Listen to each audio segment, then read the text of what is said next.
en aura pour tout le monde cette semaine. Il y aura également du grain à moudre pour les économistes, avec beaucoup de chiffres macro attendus et des réunions de banque centrale, dont celle de la Réserve fédérale américaine. Nadia Garbier est avec nous par téléphone depuis Genève, économiste chez Pictet Wealth Management. Bonjour et bienvenue Nadia. Merci beaucoup d'être avec nous. Effectivement, on va avoir les premières estimations de croissance de PIB pour le deuxième trimestre pour pas mal de grandes zones géographiques, à commencer par les États-Unis et la zone euro. Les États-Unis publieront leur PIB T2 ce jeudi et la zone euro dans la foulée vendredi. Qu'est-ce qu'on peut attendre de la big picture macro aux États-Unis et en zone euro sur le trimestre écoulé, Nadia ? Oui, alors c'est vrai, des chiffres plutôt solides et aux États-Unis et aux zones euro. Aux États-Unis, on est probablement au pic de la croissance en T2 avec une croissance du PIB, selon nous, proche de 8% annualisée. Mais la grande question aux États-Unis, c'est de savoir si la déception dans le secteur de l'immobilier va se poursuivre au troisième trimestre. La consommation des ménages a été OK, mais pas non plus spectaculaire si on pense à tous ces milliers de dollars qui ont été versés aux ménages. Et en zone euro, là, la reprise a quand même commencé plus tard qu'aux États-Unis, avec un début d'année très compliqué, mais une croissance qui devrait être plutôt bonne, autour de 1%.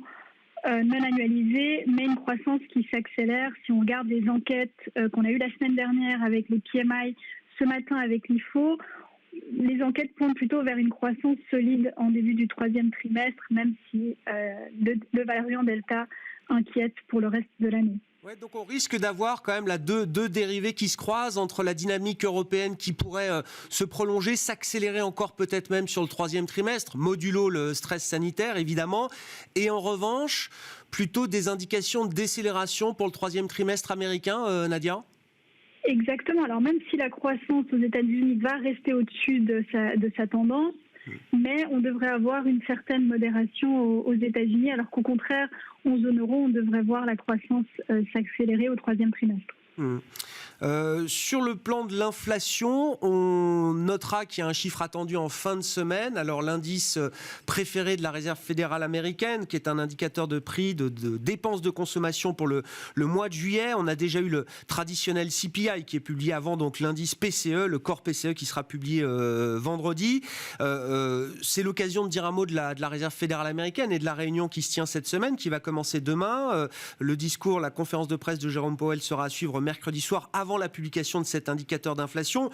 Est-ce qu'on attend, je ne sais pas, des précisions sur un éventuel calendrier d'exit stratégie pour la Réserve fédérale américaine ? Est-ce que c'est beaucoup trop tôt ? Est-ce que l'aspect sanitaire risque à nouveau de l'emporter dans le discours de Jérôme Powell ?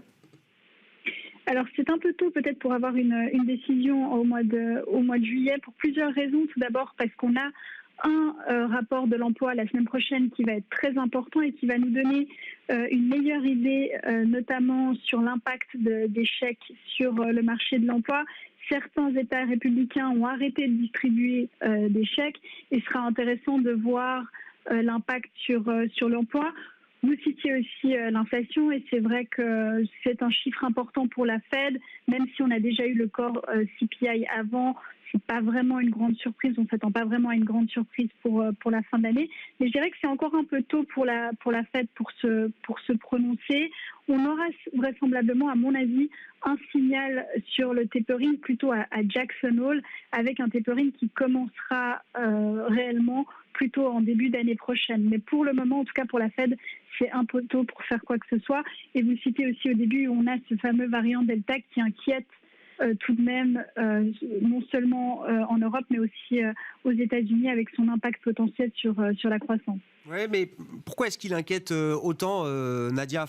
On comprend, on regarde tous à nouveau les chiffres de l'épidémie. Le constat positif qu'on peut dresser, c'est quand même que la tension hospitalière est loin d'être atteinte aujourd'hui, même si le nombre de nouveaux cas positifs semble exponentiel dans pas mal de régions.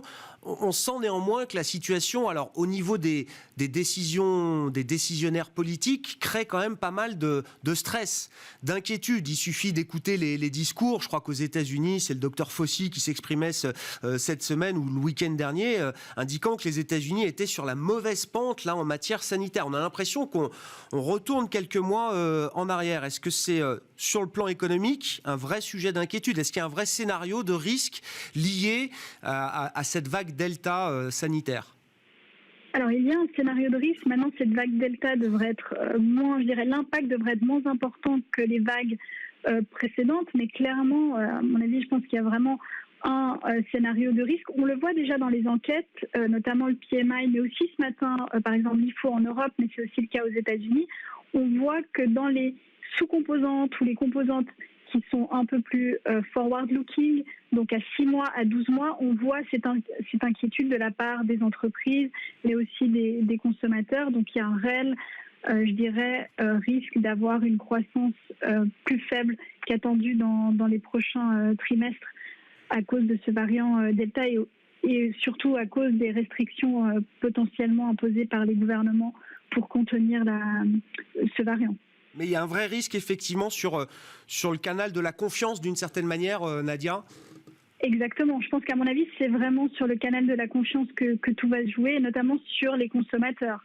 On sait que les consommateurs ont plein d'épargne, on en a accumulé plein dans les précédentes vagues. Et la grande question, c'est est-ce qu'ils vont continuer à dépenser cette épargne ou au contraire vont garder cette épargne pour des temps, je l'espère, un peu meilleurs dans les prochains mois. Merci beaucoup Nadia, merci pour votre éclairage macro sur les enjeux de cette semaine, une semaine qui sera chargée, intense, je vous le rappelle, à la fois du côté des publications d'entreprises. On va avoir une trentaine de sociétés du CAC 40 qui publieront leurs résultats tout au long de la semaine, à commencer par LVMH et Michelin ce soir après la clôture en Europe.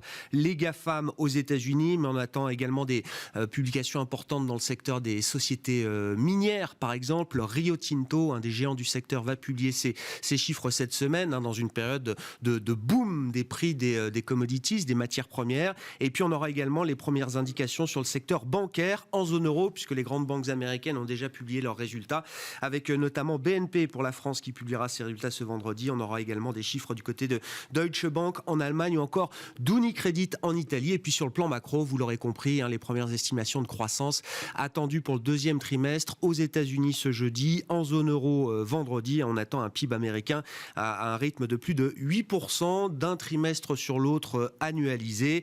On suivra la croissance zone euro ce vendredi avec un chiffre peut-être trimestriel autour de 1% et l'idée d'une accélération en zone euro au troisième trimestre. Et puis cette réunion de la Réserve fédérale américaine qui marquera le milieu de semaine, qui commencera demain jusqu'à mercredi avec une conférence de presse et une décision de politique monétaire. On attend évidemment un statu quo, pas de changement sur le réglage de la politique monétaire à ce stade aux États-Unis et une conférence de presse à suivre de Jérôme Powell mercredi soir. Nadia Garbi qui était avec nous par téléphone dans cette demi-heure de Smart Bourse à la mi-journée sur Bismart, économiste chez Pictet Wealth Management à Genève. On se retrouve ce soir en direct à 18h30 sur Bismart.